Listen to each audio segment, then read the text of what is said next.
Para entender melhor como essas mudanças vão funcionar na prática entre essas pessoas que serão isentas até os mais ricos que vão pagar mais impostos, está aqui no nosso estúdio a nossa analista de economia, Thaís Herédia, que ficou hoje o dia inteiro falando com tributaristas, tentando entender os dois lados dessa proposta. E o que a gente já sabe até agora, pelo menos desses isentos, está isento quem ganha até R$5.000, mas quem ganha mais de 5 e menos de 7 mil nesse espaço aqui, também vai ter um alívio, né, Thaís? Boa noite. Márcio, boa noite para você, boa noite a todos. Vai sim, a gente vai mostrar aqui já tentar trazer esse primeiro olhar prático e técnico da proposta que foi apresentada hoje. Então, acho que a primeira coisa importante a dizer aqui, Márcio, é que o governo tem um problema de popularidade e um problema de comunicação. Hoje ele tentou resolver esses dois problemas. Uma coisa é a apresentação da proposta, o discurso muito bem ajeitado, de fazer essa comparação entre 10 milhões de pessoas e 140 mil pessoas, né? O Brasil, sim, tem um sistema tributário que acaba tributando mais os mais pobres e menos os mais ricos. Isso vale para a tributação da renda, vale para a tributação também do consumo.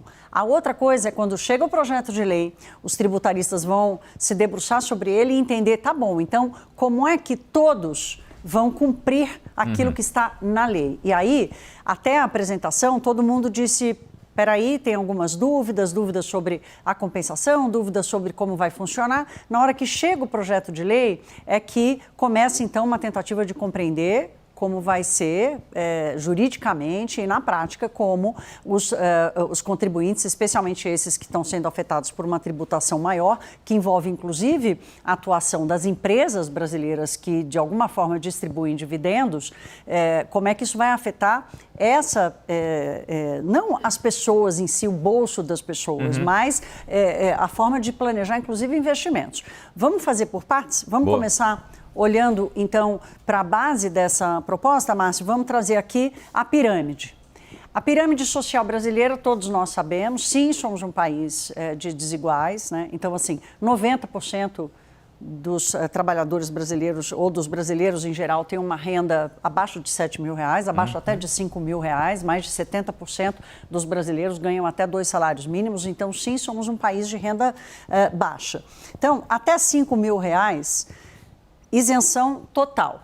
Aqui pode atingir até 26 milhões de pessoas, porque já eram quase 5 milhões de pessoas que já estavam isentas pela tabela anterior. Quando o governo faz a mudança para acima de 2 salários, para até 2 salários mínimos, vem mais uma turma e agora chega, então, mais 10 milhões de pessoas que vão ser alcançadas por esse benefício. Então, são realmente 2 dezenas de milhões de brasileiros que vão deixar de pagar o imposto de renda. A preocupação do governo era não jogar sobre quem ganha 5.001, quem sai da parcela de baixo e está ainda na primeira lista ali de quem ganha perto de R$5.000, não recebesse toda a carga da correção. Então, quer dizer, que a compensação não começasse a partir de 5.001. Exatamente. Então, há uma janela aqui de compensações entre R$5.000 e R$7.000, mas aqui tem uma coisa importante que é o seguinte, não é a tabela do imposto de renda que está sendo reajustada. Porque se fosse a tabela do imposto de renda, a gente ia descontando todas as faixas. A tabela não está sendo renovada. O que vai acontecer é que vai incidir um desconto sobre o imposto a pagar para cada uma dessas faixas. Então, para quem ganha até R$5.500, o desconto é maior e esse desconto vai diminuindo até chegar em R$7.000. Então, há uma progressão. E nisso o presidente, de novo, como você falou, ele foi muito didático. Ele pegou o exemplo de uma professora, ele pegou um exemplo de um motorista, esses isentos, ou seja, ganhava abaixo de R$5.000. Mas um autônomo que ganha mais de 5.000, ele fez esse cálculo e deu quanto ele iria pagar menos, mas ainda pagando imposto, mas muito menos do que deveria ter pago. Exato. E depois ele pegou uma enfermeira que ganha R$6.800, o quanto que ela seria ainda pagando imposto, mas menos do que deveria pagar também. Um pouquinho menos do que paga hoje, né? Um pouquinho menos do que paga hoje, mas ainda assim tem um imposto que vai incidir sobre essa renda. Quanto mais perto dos R$7.000, menor o desconto, maior o imposto, mas há uma progressão. Então, desculpa de novo, a partir dos 7.000 é que começa a compensação desse desconto, dessa isenção ou desse desconto, é isso? Exatamente. Não, entre 7 mil e 50 mil já é a aplicação progressiva que a gente tem hoje. Normal. É normal. É a vida normal de quem, se você já ganha entre 7 mil e 50 mil por mês, boa, a sua vida vai continuar a mesma. Na verdade, pode até ter um alívio aqui, porque como vai haver um reajuste do salário mínimo e aquela isenção até 2 salários mínimos ela vai aumentar um pouco, então entre 7 mil e 50 mil vai haver ali um reajuste, vai pagar um pouquinho menos de imposto, mas está dentro do sistema antigo, não tem mudança aqui. Aí é que a gente começa a ver a mudança nessa parcela da pirâmide. Aqui está o discurso político muito bem montado, né, Márcio? Entre 10 milhões de beneficiados e 140 mil brasileiros que fazem parte aí de menos de 1% da população brasileira, a partir dos 50 mil. Mas também não é a partir dos 50 mil, é a mesma coisa para todo mundo, né?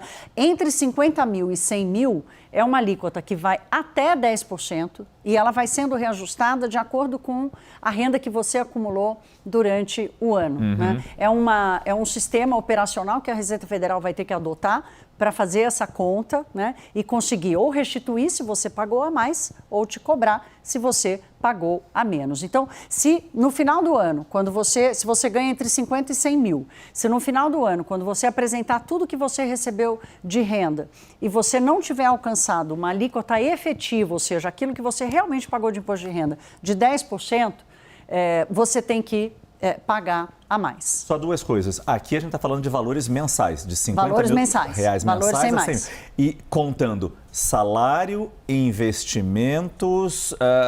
toda a renda. Toda a renda. Toda a renda. A gente soma, se der mais de 50 mil, começa essa outra taxação. Exatamente, começa essa outra taxação, que também vai ser progressiva entre 50 mil e 100 mil reais. A partir de 100 mil reais, que aí dá mais de R$1 milhão por ano, dá R$1.200.000 por ano, aí é 10% de alíquota mesmo, né?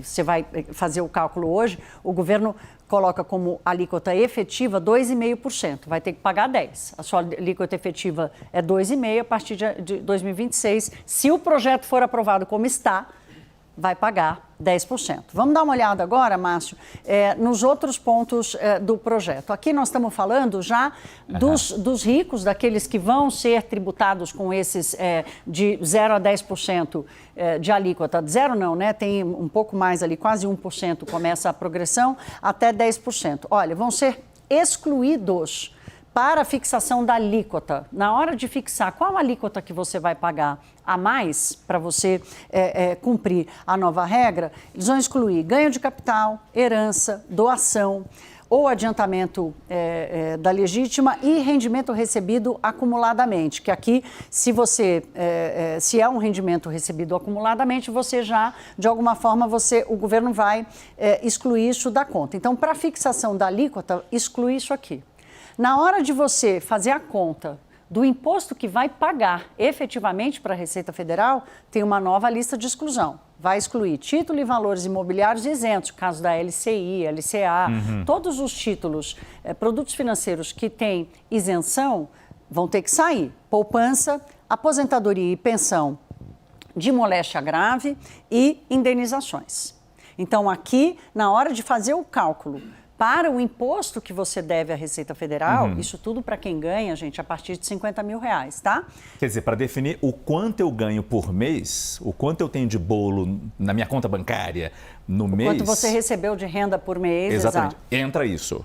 Não, você, na hora de fazer o cálculo para o imposto que você vai ter que pagar, porque às vezes a sua renda, junto dos 50 mil reais, você tem poupança, aposentadoria, você tem alguma indenização que você recebe, isso não é tributável. Então, para definir o imposto que vai pagar, primeiro vai ter que descontar os títulos isentos, a poupança, a aposentadoria e as indenizações. Porque no caso dos títulos isentos, por exemplo, se você faz um investimento num produto que é isento, como é que você vai pagar depois imposto? Aí a poupança, por exemplo, é isenta de imposto de renda. Então, como é que você vai colocar isso na conta se você ganha alguma renda da poupança, a rentabilidade da poupança? Se ela é isenta do imposto de renda, ela não pode fazer parte do cálculo para o imposto a pagar. Então, o governo vai vai tirar isso da conta. Eu fico com uma dúvida só em relação aos outros países que a gente sabe cobram muito dos ricos. Entre os tributaristas com quem você conversou hoje, é possível traçar um paralelo, uma comparação no que o governo almeja, deseja taxar os nossos super ricos com o que os mais ricos ganham?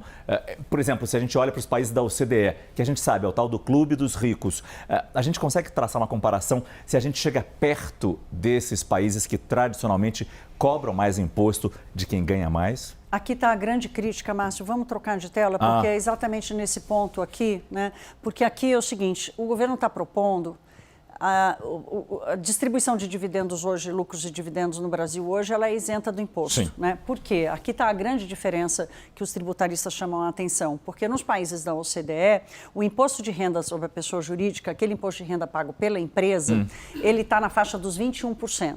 No Brasil é 34%. Então a grande discussão sempre foi assim, olha, se quiser taxar dividendo, tem que tirar do imposto de renda da pessoa jurídica. Não dá para fazer uma tributação em que você penaliza demais a empresa e depois você cobra em cima dos dividendos. A lógica é que o dividendo é pago depois que a empresa pagou o imposto de renda e o imposto de renda já é alto demais.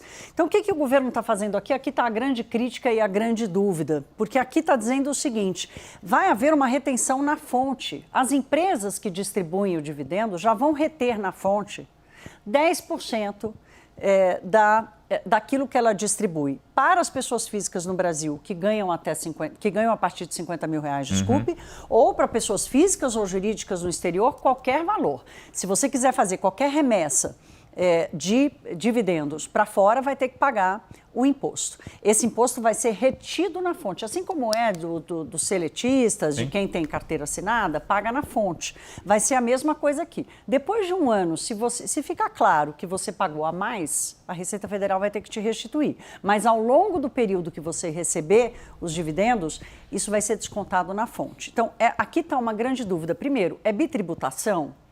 Porque o dividendo já não foi...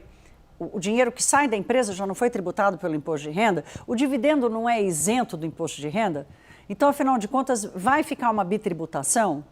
O governo diz que não, mas os tributaristas estão dizendo que sim. Aqui tem uma grande dúvida. O máximo de tributo efetivo da empresa é o mínimo de dividendo da Polícia Federal, da pessoa física. Então, aqui eles fazem uma conta que é o seguinte, 34% das empresas não financeiras. Se o imposto é 34%, o imposto de renda sobre pessoa jurídica, ou a carga tributária, na verdade, sobre as empresas é de 34%, se no final do ano a Receita Federal pegar tudo que a empresa pagou e der menos de 34%, o investidor vai ter que pagar. Aquele que recebe o dividendo realmente vai ter que ter pago aquela alíquota, não vai receber nada de volta. Se der acima de 34%, ou seja, vai ser sempre o piso. Se ficar acima do que já é hoje, devolve. Se ficar abaixo, tem que pagar.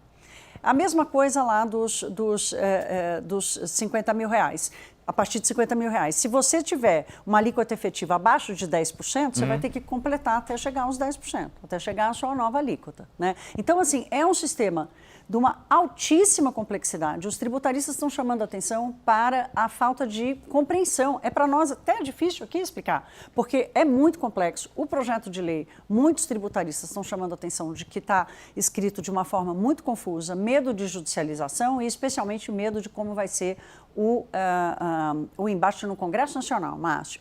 Foi um trabalho de tarde inteira da Thaís Herédia. Eu, particularmente, também liguei para um tributarista e ele só escreveu assim, tal caos. Eu acho que é um bom resumo, tal caos.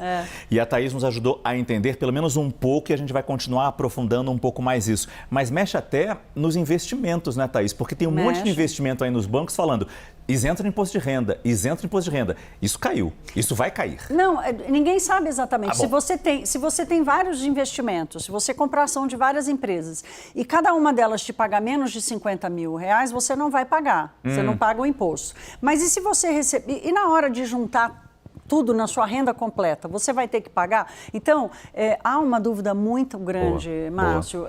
Mesmo para a gente aqui é difícil explicar e esse debate vai durar muito tempo. Acho que o Márcio agora vai passar a falar da parte política, porque esse é um dos grandes desafios, Márcio. E ao longo do ano, e durante essa discussão, certamente a gente vai voltar aqui na tentativa de mostrar como pode, não deve, pode ficar o novo sistema tributário. Porque a gente está pensando em algo que vai começar a valer se passar pelo Congresso e como passar pelo Congresso em 2026. Muito obrigado, Thaís Herédia.